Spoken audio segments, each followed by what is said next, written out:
नमस्कार प्यारे मित्रों, वेदना चैनल में आपका स्वागत है। मेरी आज की कहानी का शीर्षक है बदलाव।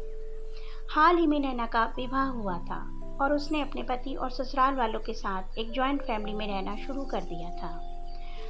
कुछ दिनों के बाद उसे पता चला कि वह अपनी सास के साथ नहीं रह सकती।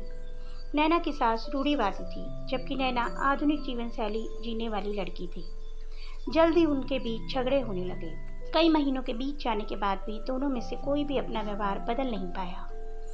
समय के साथ साथ नैना और ज्यादा आक्रामक हो गई। उसे अपनी सास से नफरत होना शुरू हो गई। वह सोचने लगी कि कैसे अपनी सास से छुटकारा पाया जाए। एक बार हमेशा की तरह जब उसने अपनी सास से झगड़ा किया और उसके पति ने अपनी सास का साइड लिया, तब नैना गुस्सा हो गई और अपने मायके चली गई। नैना के पिता एक केमिस्ट थे।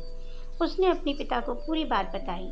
उसने अपने पिता से कहा कि उसे कुछ जहर दें ताकि वह अपनी सास के खाने में मिलाकर उनसे छुटकारा पा सके, नहीं तो वह अपने पति के पास वापस घर नहीं जाएगी। नैना के पिता को यह सब जानकर काफ़ी दुख हुआ और उन्होंने अपनी बेटी से कहा, अगर तुम अपनी सास को जहर देती हो तो तुम और मैं दोनों जेल जाएंगे।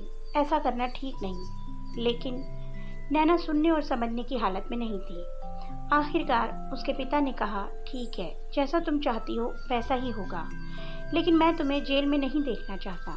उसके पिता अंदर से पाउडर लाए और कहा, हर दिन जब तुम दोपहर का भोजन या रात का भोजन करते हो तो अपनी सास के खाने में इसे मिला देना। इससे धीरे धीरे कुछ महीनों में वो मर जाएंगी और लोग सोचेंगे वह प्राकृतिक रूप से मरी है। उन्होंने यह भी कहा, क्योंकि किसी को भी तुम पर शक न होना चाहिए, इसीलिए आज मैं तुमसे अपनी सास के साथ नहीं लड़ोगी, बल्कि तुम उनकी देखभाल करोगी। भले ही वो कुछ भी कहें, तुम गुस्से से बात नहीं करोगी और हमेशा शांत रहोगी, ऐसा तुम मुझे वचन दोगी। नैना ने उन्हें वचन दिया। नैना सहमत हो गई और अपने ससुराल वापस आ गई और अपने पिता की सलाह के अनुसार उसने अपनी सास के खाने में पाउडर मिक्स करना शुरू कर दिया और बड़े ही प्यार के साथ बात करना शुरू कर दिया। समय बीतने के साथ साथ नैना की सास का नेचर भी बदलना शुरू हो गया। क्योंकि नैना अब अपनी सास की बहुत देखभाल करने लगी थी, इसलिए उनकी सास भी उसके प्रति विनम्र होने लगी थी और प्यार से बात करने लगी थी। 5 महीने बीत गए और नैना खाने में पाउडर मिक्स कर रही थी, लेकिन अब घर का वातावरण बदल गया। कोई झगड़े नहीं थे, दोनों एक दूसरे की तारीफ करते। अब ऐसा लगता था मानो दोनों को रिश्ता माँ और बेटी का रिश्ता है।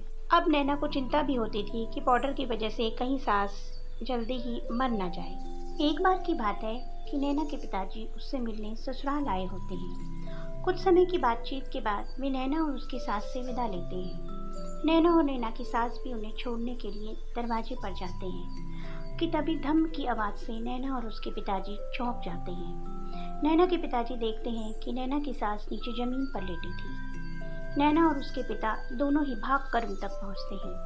सास को फर्श पर यूं बेसुध पड़ी देखकर नैना की आंखें भर आती हैं। नैना के पिताजी डॉक्टर को बुलाते हैं। नैना के आंसू रुकने का नाम ही नहीं ले रहे थे। वे अंदर ही अंदर इस अपराध बोध से मरी जा रही थी कि उसकी सास की इस हालत की जिम्मेदार वह स्वयं थी। डॉक्टर नैना की सास की जांच करके उन्हें कुछ दवाइयाँ देकर उन्हें आराम करने की सलाह देकर चले जाते हैं। अभी भी नैना का रोना न थमा था। मैं बार बार रोते रोते एक ही बात दोहरा रही थी कि उसने ही अपनी सास को मार दिया है, उनकी हत्या उसने ही की है। तभी उसके पिता उसे समझाते हैं कि ऐसा कुछ भी नहीं है जैसा वो सोच रही है। वो उसे बताते हैं कि उन्होंने उसे जहर नहीं बल्कि एक स्वीटनर दिया था, जिसे वो खाने में मिलाकर खिलाती थी, किंतु वो बिल्कुल सही है। यह सुनकर नैना खुश हो जाती है और वह बार बार ईश्वर से और अपने पिता से अपने किए अपराध हेतु माफ़ी मांगने लग जाती है। नैना के पिताजी नैना में आए इस बदलाव को देखकर आज बहुत खुश होते हैं। तो दोस्तों, आपको मेरी कहानी कैसी लगी कमेंट बॉक्स में अवश्य बताइएगा। अगर आपको मेरी कहानी अच्छी लगी तो मेरी कहानी को लाइक कीजिए और मेरे चैनल को सब्सक्राइब कीजिए। कल फिर एक कहानी के साथ मिलूंगी। तब तक के लिए बाय बाय।